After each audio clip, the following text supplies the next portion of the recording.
안녕하십니까. 정승현의 인천포커스입니다. 오늘은 최근 논란이 커지고 있는 인천 지하도상가 전대, 양도, 양수 금지 문제에 대해 생각해 보겠습니다. 최근 대법원이 인천시의회가 개정한 인천 지하도상가의 불법 양도, 양수 및 전대 유예 기간을 최대 5년까지 늘리는 내용의 조례에 대해서 효력 없음 판결을 했습니다. 지난달 27일 대법원 특별 1부와 특별 2부는 행정안전부와 인천시가 각각 시의회를 상대로 낸 인천시 지하도상가 관리운영조례 일부 개정 조례에 대한 무효확인 소송에서 원고 승소 판결을 내린 건데요. 대법원은 해당 조례가 상위법인 공유재산 및 물품관리법에 위배하는 만큼 효력이 없다고 판단했습니다. 반면 대법원은 시의회가 조례 개정이 코로나19로 어려움에 처한 임대인들의 손실을 줄이려는 취지라는 주장은 받아들이지 않았습니다. 이번 판결에 따라서 임차인에 해당하는 점포주는 앞으로 지하도상가를 직접 운영해야 하고 점포를 재임차한 전차인들은 지하도상가가 아닌 다른 곳으로 가게를 옮겨야 합니다. 지난해 12월 기준 인천 지하도상가 점포는 3,474개인데 그중 70% 가까이가 점포주가 재임대한 전대 점포인 것으로 파악되고 있습니다. 점포주들로 구성된 인천시 지하도상가 연합회는 생계와 생존이 걸린 문제라며 이번 판결에 대해 인천시가 대책을 제시해야 한다고 주장하고 있습니다. 이번 사태를 이해하기 위해서는 인천 지하도상가 문제에 대한 지금까지의 역사를 살펴보아야 합니다. 지금으로부터 20년 전인 2002년 인천시는 지하도상가의 효율적 관리를 위해 조례를 제정하게 되는데요. 그때 인천시는 상가 임차권의 양도와 전대 등을 허가하게 됩니다.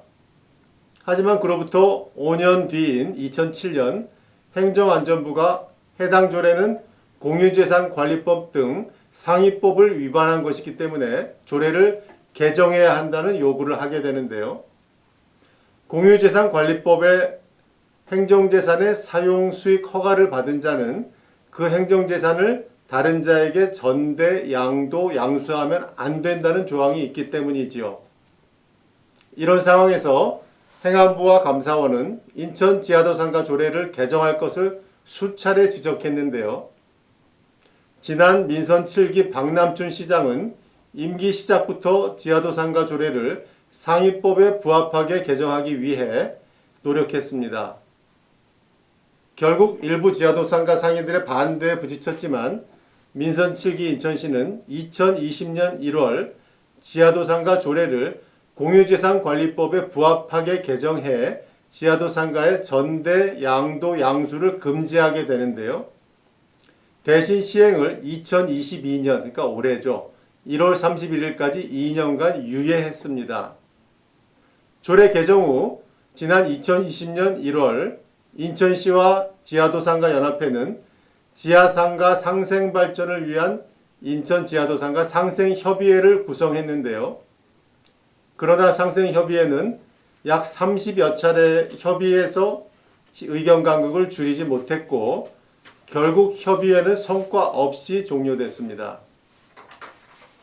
올해 2월부터 전대, 양도, 양수를 금지한 조례 개정안은 그대로 시행될 예정이었으나 지난해 다시 조례를 개정해서 2025년 1월까지 3년 더 유예하게 되는데요. 그런데 이번에 대법원이 그것이 무효라고 판결한 것입니다.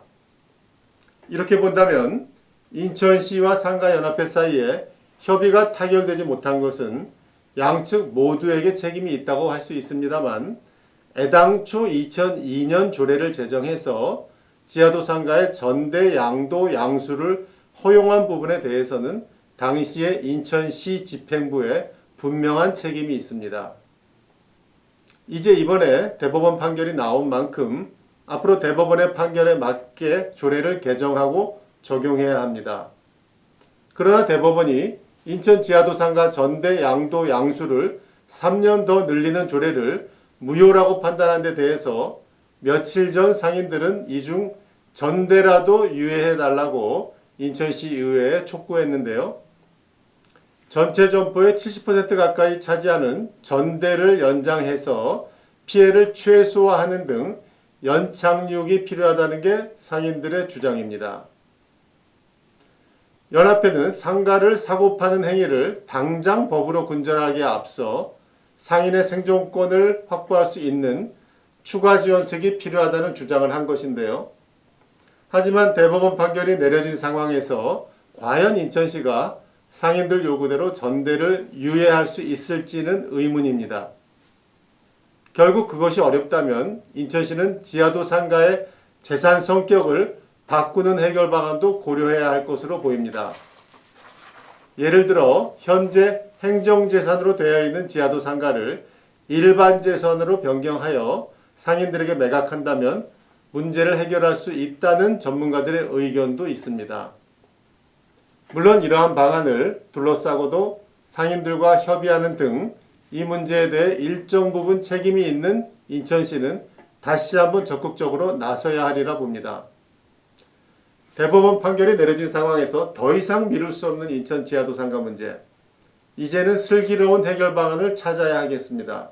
그동안 인천을 비롯한 우리 사회 곳곳에서는 공공기관과 민간이 법적으로 불안전한 상황에서 행정과 경제활동을 영위해온 경우가 많았습니다. 하지만 이제는 법적으로 보다 투명하게 만들면서 경제와 사회 시스템을 업그레이드할 때가 되지 않았나 생각합니다. 그렇게 될 때 대한민국은 진정한 선진국 반열에 오를 것입니다. 정승현의 인천포커스는 여기까지입니다. 감사합니다.